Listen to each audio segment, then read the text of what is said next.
Hola, ¿cómo están? Bienvenidos a un nuevo viernes de Las Feministas. ¿Cómo estás, querida Daniela? Muy bien, Estefanía, qué gusto verte nuevamente y un saludo a toda la gente que está pendiente de nuestro canal de YouTube y también por Spotify ahora. Pues sí, principalmente mi mamá. La verdad es que mi mamá siempre está ahí, siempre nos ve. Pendiente. Muy Qué bueno, un pendiente. saludo. Saludos, mamá, gracias. Gracias por apoyarme.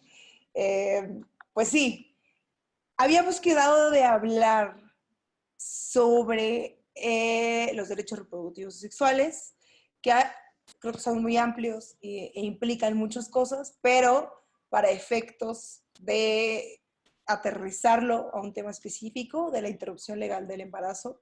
Y me gustaría empezar preguntándote sobre las restricciones al respecto en El Salvador. Sé que es el país de América Latina, por lo menos, que tiene más restricciones respecto a esto, con las penas más grandes y con los casos más emblemáticos también de encarcelamiento de mujeres.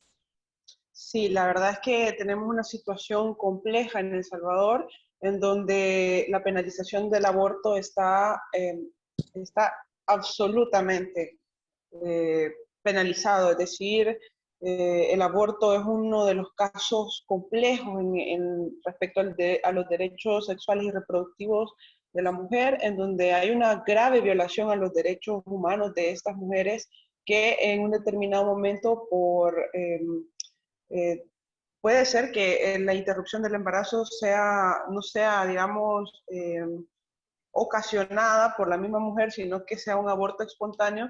Y estas mujeres son procesadas en El Salvador, incluso ni siquiera por aborto, sino también en ocasiones por homicidio agravado y son condenadas a prisión desde 30 a 50 años. Entonces, es una violación total a los derechos de las mujeres, es una situación crítica la que se vive en El Salvador ahora. No hay ninguna posibilidad de que una mujer que haya tenido un aborto, aunque sea espontáneo, pueda salvarse de ser procesada y de ser criminalizada en El Salvador. Es una situación sumamente compleja en donde ya se ha discutido estos temas. Eso lo tenemos desde 1998, que se hizo la reforma al Código Penal. Y bueno, también la Constitución reconoce la protección del derecho a la vida desde el momento de la concepción y eso también ha permitido que la ley penal sea mucho, mucho más rígida y como vos ya lo mencionabas, el país que tiene una legislación más rígida en este tema en toda América Latina y es sumamente lamentable porque los bienes jurídicos o los derechos fundamentales de las personas no son absolutos en ninguna situación, pero en este caso en El Salvador sí lo existe, a pesar de que ya hay vasta jurisprudencia respecto al tema de la ponderación que hay de los derechos fundamentales sobre el derecho de la vida de la madre y sobre el derecho de la vida, en este caso, del nascituro. Sí, incluso uno de los casos más importantes recién discutidos en la Corte Internacional ha sido el de una niña salvadoreña de 12 años que fue condenada a muchos años a prisión, creo que 4 o 5, por haber sido abusada sexualmente y pretender pues interrumpir su embarazo. Creo que para entrar en una suerte de derecho comparado sin que sea tan aburrido, yo encuentro similitudes en México respecto a las maneras que encuentra siempre el sistema para encarcelar mujeres. Y por mucho que en México tengamos una distinción entre estados, porque cada estado tiene su manera de ver la interrupción del embarazo. Hay unos que protegen la vida desde la concepción en la Constitución, lo que implica que sea más difícil modificar el Código Penal. Y hay otros, como por ejemplo Chiapas, que tiene una suerte de castigo social más que penal, que implica hacer trabajo comunitario, que vayas a cursos y todas estas cosas, pero que al final el sistema, como sabe que están siendo un poco más conscientes las legislaciones a la hora de hablar de derechos reproductivos y sexuales, busca la manera de meter a las mujeres a la cárcel por homicidio. Y ¿Y en No, este caso también es agravado en México o es homicidio simple? no, es homicidio agravado también. Okay. Pero justo el caso es que hay también este tema de homicidio infantil, que lo pone en una perspectiva pues, más compleja y que justifica pues, todos los abusos de derechos humanos que puede enfrentar una mujer, porque ¿quién no va a llevar a una mujer que asesina a su hijo? ¿No? Y Claro. al final creo que en los países donde impera la violencia, que sin duda México y El Salvador tienen eso en común, los derechos de las mujeres pasan a segundo plano. En un país en el que matan 11 mujeres al día, como en este en el que vivo, pues ¿qué se va a hablar de los derechos de las mujeres? Y al final se les mata como cualquier cosa y estamos viviendo una crisis de seguridad en el que hay que hablar de otras cosas y los derechos reproductivos sexuales que importan, a pesar de que este momento tan violento de los países en los que vivimos, nunca es solamente hay violencia en las calles porque hay asesinatos, siempre es abuso sexual, violación de derechos, impunidad. Entonces creo que eso nos tiene muchas cosas en común entre la lucha feminista mexicana y la lucha de El Salvador, porque luego de pronto, no sé tú qué piensas, pero para mí a veces hay pocas coincidencias con las compañeras argentinas, porque su manera de organizar el país es distinta, la manera en la que se legisla es distinta, y creo que si bien no es que vivan en un momento mejor, están en otro momento discursivo políticamente y siento que a veces México tendría que cerrar filas con países como Salvador, como Guatemala, que siempre se quedan al margen de la discusión porque no son países importantes, entre comillas, no son países grandotes, históricos y todo esto que puede parecer entre México, Argentina, incluso Chile, ¿no?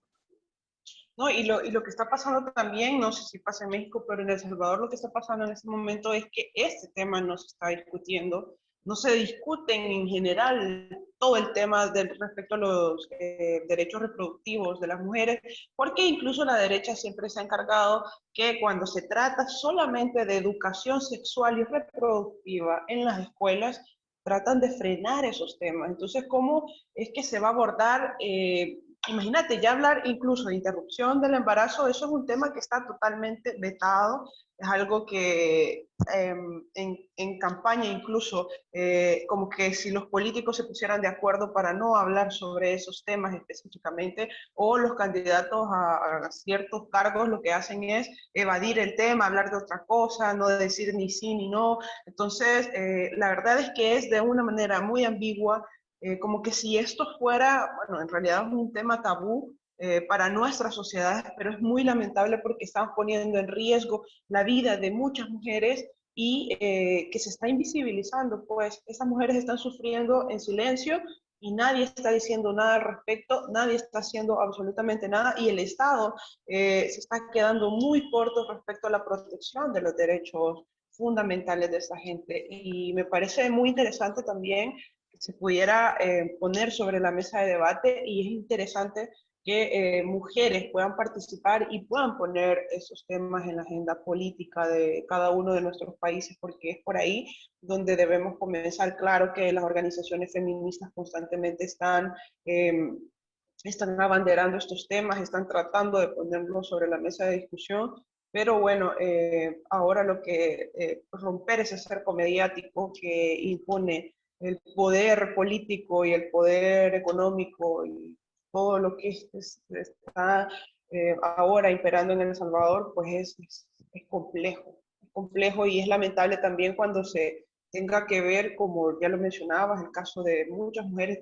Nosotros tuvimos un caso muy emblemático de una mujer, de Beatriz, que ella tenía lupus y entonces tenían que interrumpirle el embarazo, pero por la legislación tan rígida nadie decía absolutamente nada, se quedó ahí, la mujer fue víctima del sistema y lamentablemente ni siquiera de esa manera se ha logrado, como sí se hace en otros países, que se utiliza incluso la victimización de la mujer para tratar de poner los temas sobre la mesa, pero en El Salvador ni siquiera eso se da y me parece que es sumamente lamentable.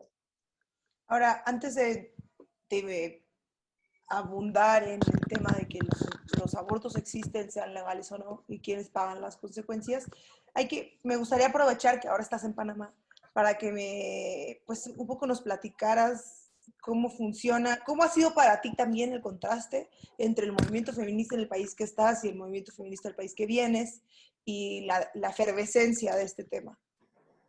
Bueno, la verdad es que yo en Panamá no me he podido contactar todavía con las compañeras feministas acá. Me encantaría poder conocerlas y poder saber cómo están manejando la agenda feminista en el país. No he tenido la oportunidad, pero sí, bueno, he tratado de buscar algunas compañeras y compañeros que están en la lucha, al menos desde la izquierda, que están abanderando también estos temas, que aunque no sea el movimiento feminista como tal, pero sí son compañeras de izquierda que militan en esos espacios y que también son feministas y que reivindican los derechos de las mujeres sin duda.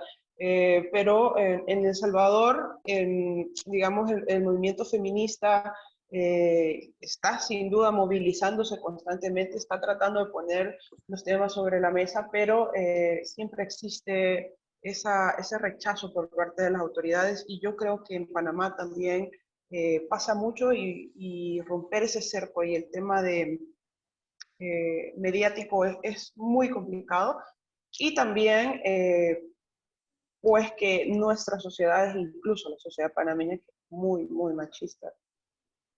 Sí, totalmente. Y pienso que en la discusión de lo machista y lo conservador está en la importancia que le den al tema. Tú mencionabas algo hace un rato. Parece que hay políticos o políticas que deciden irse por la tangente cuando se les pregunta sobre este tema para no meterse en camisa de 11 varas, como decimos aquí. Pero hay otros y otras, por lo menos en México, y yo lo veo en otros contextos también, que utilizan ese tema para ganar adeptos o seguidores y seguidoras porque saben que la agenda conservadora sirve mucho para lucrar. En México, una de las empresas que seguramente tú conoces porque pues manda productos para todos lados es Bimbo, y Bimbo es la compañía que tiene más alcance en México y es la compañía que más le mete financiamiento a el grupo pro vida, entre comillas, que yo le llamo pro muerte, que busca pues establecer su forma de ver la familia y limitar los derechos de las mujeres, pero sobre todo porque sabe que hay un movimiento que lucra políticamente con eso y entonces posicionan diputados y diputadas. Antes de empezar hablábamos de que yo había visto un diputado que me daba mucha risa porque aquí nuestros providas están disfrazados y disfrazadas en la discusión de la violencia política y de género y en la violencia de género, ¿no? Entonces puede haber mujeres profundamente conservadoras que dicen, no, pero yo soy feminista porque a mí, o sea, incluso creo que ya los conservadores en México adoptan la palabra feminismo, ya les gusta y dicen, yo soy feminista, pero a mí el tema del aborto no y la homosexualidad no, pero yo quiero que las mujeres participen en política. Y luego, pero aquí lo más... Feministas selectivas. Feministas selectivas, evidentemente, pero ellas han logrado permear en la agenda una cosa que es, yo creo que en lugar de hablar de aborto hablemos de violencia sexual y en lugar de hablar de aborto hablemos de feminicidios. ¿Y cómo vas tú o sea, obviamente implica un discurso mucho más articulado, pero de primera instancia, pues no te está diciendo sí, ideología de género, sino están tratando siempre de disfrazar que lo que les importa de verdad es la vida de las mujeres, ¿no? Pero bueno, hablábamos, y bueno, eso hace que los grupos conservadores pro vida no se vean tan ridículos en sus argumentos y para mí se han ido puliendo. La verdad es que han sido entrenados por organizaciones internacionales, pero yo veía a un diputado que me decías tú que ya no era diputado, que me llama mucho la atención, que decía, bueno, si una mujer, como el caso que mencionabas de lupus, si una mujer está enferma y no puede tener un hijo, yo me pregunto, ¿de qué está enferma? ¿De vida? De embarazo. ¿Está enferma? Dijo ¿De embarazo? de embarazo. No, sí, es terrible, la verdad. Imagínate ese tipo de cosas que ha pasado en la palestra política salvadoreña. Es increíble ver esas posiciones, pero vos mencionabas que, digamos como que hay personas que dicen, bueno, soy feminista para meterme en esa ola que soy medio progre y venderme como progre, y en realidad no hablo sobre estos temas o no tomo posición política sobre estos temas, pero en El Salvador es todo lo contrario. En El Salvador, quien dice estoy a favor de la vida, soy porque soy cristiano, soy una persona que nunca va a estar a favor de que maten a un niño. Esos son los argumentos que se dan cuando en realidad de fondo lo que estamos hablando es de una legislación sumamente injusta, de una legislación que está oprimiendo a las mujeres y que está persiguiendo a mujeres que tienen que sufrir además por haber perdido al producto de la concepción, a su hijo, y que a veces en la mayoría son por abortos espontáneos, y luego el Estado te está siguiendo, se está criminalizando y te meten a la cárcel hasta por 30 años. O sea, es sumamente injusto y no es posible que la gente solo para ganar adeptos o solo por meterse en el tema de la opinión pública, que es la mayoría, eh, se vea de esa manera. Y siempre lo ponen como, sos abortera o o estás a favor de la vida. Entonces están los pro vida y las aborteras. Se trata de hacer esa comparación cuando en realidad la discusión es mucho más profunda y no se puede ver en negro y blanco esta situación o esta discusión tan compleja. No, y al final las conversaciones nunca giran en torno al sufrir de las mujeres, ¿no? Siempre es en torno a lo que genera de manera social, que de alguna manera es el miedo a que no nazca nadie nunca más y se pueda abortar a diestra y siniestra, y esa es la discusión. Nunca es en lo que implica de manera social, nunca viene con la discusión del abuso sexual, nunca viene con la obligación a tener hijos, nunca viene con la precarización, nunca viene con la falta de acceso a todos los derechos, incluyendo el de salud. Creo que de alguna manera nosotras hemos tratado de hacer que se vea en lugar de números, en casos y en personas y en situaciones que son injustas, porque no hay nada más injusto que morir, que decidir morirte en tu casa desangrada o ir a la cárcel, jugarte la vida o jugarte la libertad. Y creo que ahí es donde hemos estado construyendo. Yo particularmente, bueno, soy de un estado muy conservador, de los más conservadores, porque bueno, aquí en México, en la Ciudad de México es legal y la lista de quienes vienen a abortar son personas de los estados más conservadores siempre. Entonces son las mujeres que tienen dinero, que pueden abortar, porque el aborto clandestino, las mujeres pobres siempre son las que mueren. Entonces yo soy de un estado muy conservador.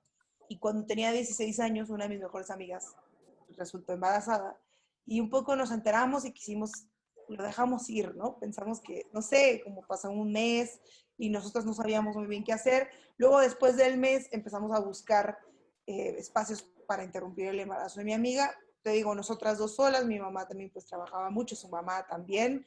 Entonces siempre estábamos solas, salíamos de la escuela y pues buscábamos la manera de resolver esta situación y nos topamos con 2 o 3 clínicas que se hacían pasar por clínicas para interrumpir el embarazo que terminaban siendo mostrándote videos de por qué no deberías, clínicas evangélicas, todo esto que se ha puesto hoy en una discusión para ver si eso tendría que ser ilegal o no y tendría que tener consecuencias legales, engañar, porque engañar es un delito. Pero al final, pues conseguimos misoprostol como pudimos y por eso creo la importancia de que exista el misoprostol al alcance y de que se pueda decir que tú puedes tener un embarazo si sigues, interrumpir tu embarazo si sigues ciertas instrucciones que además puedes acceder, las escribió la Organización Mundial de la Salud, están en internet. Bueno, decidimos hacerlo, pero bueno, mi amiga tenía un poco, 2 meses por ahí, ¿no? Y no sabíamos muy bien cómo funcionaba, te estoy hablando de hace mucho tiempo, o sea, sí había YouTube y todo, ¿no? Claro, no soy tan grande, pero bueno. Y como, pues ya llevamos a cabo el proceso y acabó el proceso y como las 4 horas empezó mi amiga a desangrarse, horrible, mucha sangre, mucha sangre. Y yo le hablé a mi mamá, que trabajaba en un hospital, y le dije, mamá, porque es enfermera, ayúdame, de verdad no sé qué hacer, estoy desesperada. Mi mamá me dijo, mira, todo bien, lo resolvemos, pero no te la traigas al hospital porque de aquí te la van a llevar a la cárcel. Yo no tenía idea que metían a las mujeres a la cárcel por interrumpir su embarazo. No tenía idea y además me metí, googleé, puse, no sé, aborto o cárcel y acababan de meter 2 semanas antes en mi estado, en Baja California, a una mujer a la cárcel por 21 años porque tuvo un embarazo, un aborto espontáneo. Entonces, claro, estábamos muy asustadas y yo le dije a mi amiga, oye, pues, no, hay que resolverlo aquí. Y al final, pues, tuvimos ayuda y todo. Yo pensé y pensamos que de verdad pues, no la contaba y que se iba a morir ahí porque, por todo lo que implicaba. Y ya después, me acuerdo que había unas compañeras muy mochas, conservadoras, católicas, de golpe de pecho, que me empezaron a buscar, ¿no? Oye, es que mira, estoy pasando por esta situación, mi prima y tal. Y así es como se van haciendo las redes, que no es justo, porque las mujeres de 16 años no tendrían que ayudar a sus amigas a interrumpir su embarazo. Tú tendrías que poder ir al hospital a decirles, oigan, tengo esta situación porque mi derecho es tal, ¿no? Pero estas historias no se cuentan. Y al final creo que eso es lo que nos une, porque este caso seguramente te ha pasado a mujeres que tú conoces y creo que es al final las conversaciones que deberíamos tener para ver si de pronto los conservadores se civilizan, ¿no? ¿No? Y en El Salvador pasan casos sumamente lamentables que hay mujeres que no se dan cuenta que están pasando por ya en labor de parto o que están teniendo o no tienen posibilidad, por ejemplo, de ir porque en El Salvador hay cantones donde quedan muy lejos de los hospitales, las mujeres entran en labor de parto, no son bien asistidas, el bebé se muere en el momento de dar a luz, y entonces, si el bebé nació, bueno, ya son procesadas por homicidio agravado. Entonces, un montón de complicaciones que tienen que ver con la pobreza en la que viven muchas mujeres, no tienen acceso a la salud, no pueden tener, por ejemplo, un control prenatal adecuado. Y todas esas condiciones, todas esas situaciones que además es el Estado el obligado a garantizar que esa mujer tenga un embarazo eh, digno, pues no se la garantiza, pero a la hora de que la mujer pueda tener un embarazo, un aborto espontáneo, bueno, ahí sí te condeno, te criminalizo y te pongo una pena máxima porque vos sos la culpable. Entonces, no hay opciones de nada, porque no te garantizan el derecho a la salud, incluso cuando no estás embarazada, y luego, en estos casos, estás obligada, yo no sé de dónde, como si fuera eh, no sé, o sea, las condiciones de las mujeres en El Salvador es mucho más complejo por la situación de pobreza en la que vivimos, porque son justamente las mujeres pobres las que sufren todas las consecuencias y como ya lo decía, las mujeres que puedan tener acceso o bueno, yo conozco mujeres también que se van a México a practicarse un aborto tranquilamente y no les pasa nada, pero bueno, tienen dinero para el pasaje, para ir a México y hacer ese tipo de cosas, pero las mujeres pobres no tienen acceso a absolutamente nada. Es sumamente injusto. Sí, y dentro de la injusticia, eh, la manera en la que siempre es, si tienes dinero para hacer ciertas cosas, te puedes librar de las consecuencias. Y luego aquí, por ejemplo, las mujeres muy conservadoras que son pro penalizar el aborto y pro mujeres encarceladas por decidir sobre su cuerpo o no, o por ser víctimas de un sistema precarizado de salud, son las que al final, que empujan esa agenda, son las que al final saben que cuando quieran pueden hacerlo, ¿no? Nunca son, Claro. nunca son las mujeres que saben que van a ser las culpables. Y antes de irnos, porque creo que ya nos extendimos, yo me gustaría platicar un poco o poner sobre la mesa desde la izquierda y desde cuando yo trato siempre de aterrizar el feminismo de una manera pues popular, ¿no? Y tratar de donde construimos con señoras, con amas de casa, con señoras trabajadoras. Y es bien difícil llegar sobre todo en un país tan católico, es muy difícil llegar y no sentir el estigma de que saben o que eres pro aborto o cuando tú vas a hablar con ellas y decir, bueno, vamos a organizarnos, así está el tema. ¿Tú cómo ves, cómo ha sido para ti? Porque bueno, tú estuviste en campaña también. Claramente, pues eres públicamente feminista. ¿Cómo fue para ti tener esa conversación abajo? Con la gente, bueno, les explicaba que en El Salvador lo que se estaba discutiendo era la flexibilización del aborto, es decir, ni siquiera, nunca se ha discutido el aborto optativo en El Salvador. Lo que se está discutiendo y la propuesta que nosotros estábamos impulsando era que se despenalizara en 4 causales, cuando las mujeres han sido víctimas de abuso sexual, de una violación, de trata de personas, cuando el naciturus no tiene posibilidades de vida o cuando la mujer está, su vida está sumamente en riesgo. Esas eran las 4 causales que estábamos impulsando y eso es lo que le explicaba a la gente. Es decir, sí es un poco complejo el tema de manejo de esta situación, pero era eso. Y bueno, en El Salvador, como ya te lo decía, nunca se ha discutido el tema de aborto optativo.